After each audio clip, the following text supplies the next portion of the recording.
This is the McLaren 650S.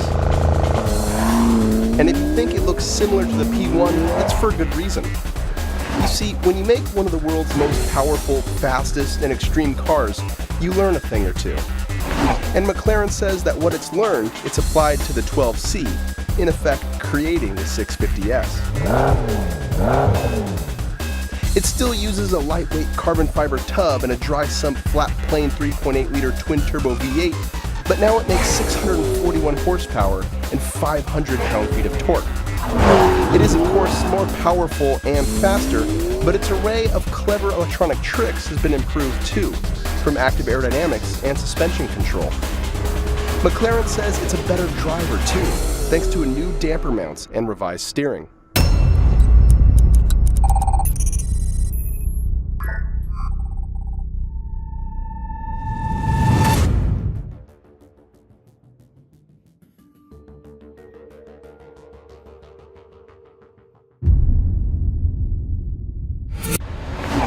Press the launch button, wait 2 seconds for boost to build, and then the 650S launches hard.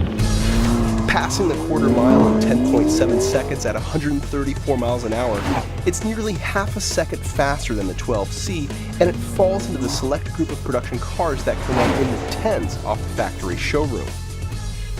Braking was good, but less impressive. The 650S may have large carbon ceramic rotors, but the power they put through the Pirelli P0 Corsas was only able to produce a best 60-0 stop of 105 feet.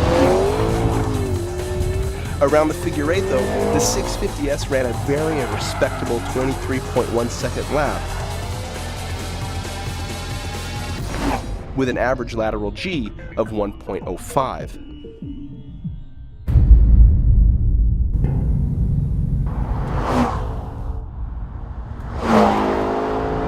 First thing you should do if you ever find yourself in a McLaren 650S is find a straight bit of road, downshift a gear or two, and then just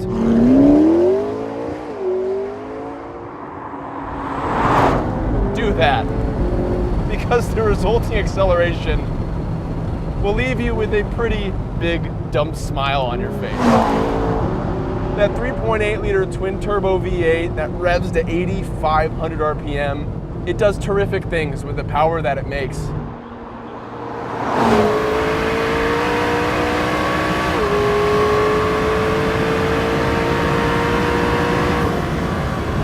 I love that you can hear the turbos spool up too. In fact, that's the first thing when you hear when you get on the throttle is just that.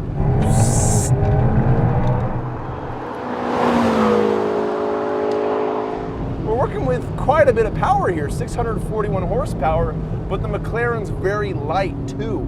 So that power to weight makes it feel so great when you power out of corners. Now that low weight is the byproduct of having a construction that's basically built entirely out of carbon fiber, at least the tub is.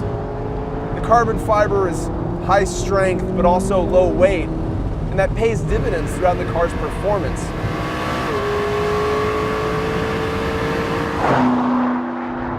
What this car has in place of any roll bars is basically a complex series of hydraulics that link the left side of the car to the right side of the car.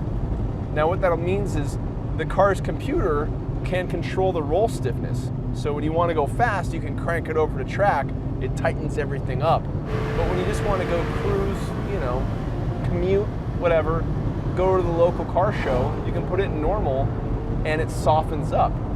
The result is a ride quality that feels really, really good. You don't get this kind of comfort out of this kind of car unless you have a system like this. This is obviously the Spider version of the McLaren 650S, and McLaren says there's basically no downside to taking the roof off. That's another advantage of the carbon fiber tub, is that it's so strong that when you don't need to add extra structural support when you remove the roof. Now let's just enjoy ourselves.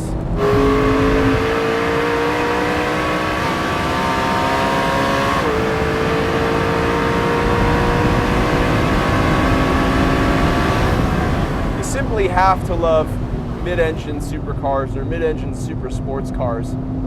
They just feel so tight and together, especially when they're low weight, especially when they're this focused on performance. It's really satisfying to drive them, even at 8/10, right, like we are. All that combines into a car that's really nice to drive hard.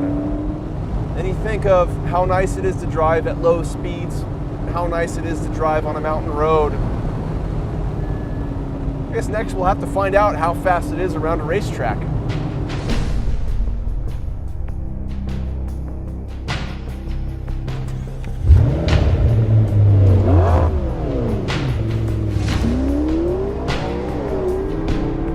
Get a little heat in the tires this morning at Willow Springs. They're Pirelli courses, a very aggressive compound.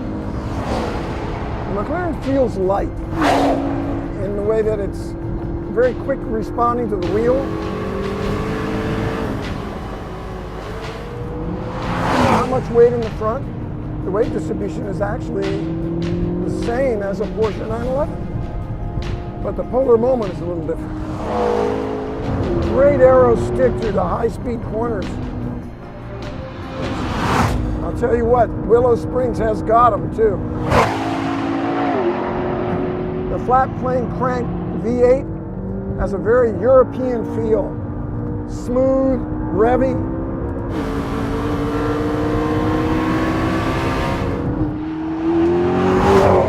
.500 RPM, almost 650 horsepower. We're over 150. Down into turn one. Moves around a little bit in the brake zone.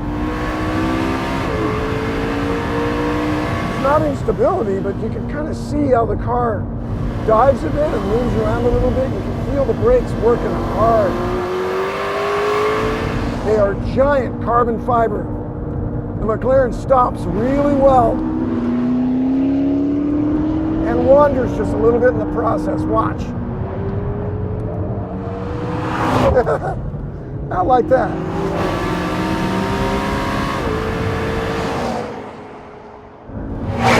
McLaren puts power down really well. It puts power down so well it even causes a little bit of a power understeer occasionally.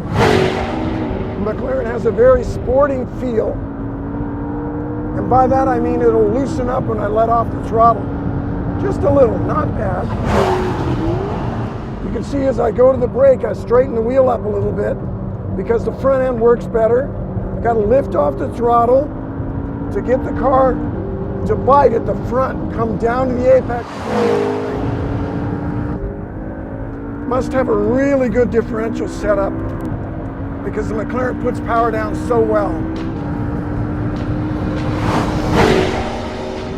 Soft rev limiter, about 8,500 RPM. I can feel that arrow stick the tail here down through turn 8. Just a little bit of brake for 9, set her up wide, eyes in.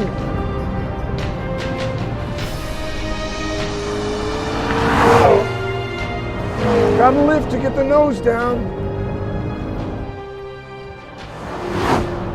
I find the 650S to be a real step forward from the original MP412C that we drove in Motor Trend's Best Driver's Car a few years ago.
Though it's extremely fast on the track, it's the way the 650S behaved on the road that kept impressing us.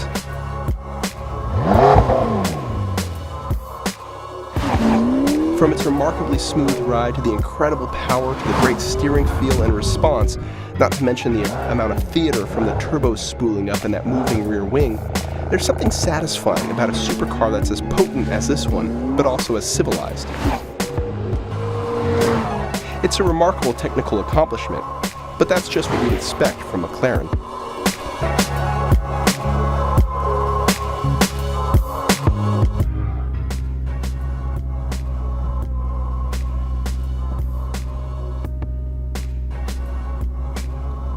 Everything's better when you're topless. This is a good time to drive. Top down, cool weather, loud car. Activate sport. This thing doesn't have heated seats. Got 2 more cars to do though. Yeah, I know. I'm trying to oh man, I've been up since 2 o'clock in the morning. For what? Just Like, couldn't go to sleep? I was going my body was doing the hot and cold flashes thing. So you'd bundle myself up because I'm so cold and then wake up just in a pool of sweat.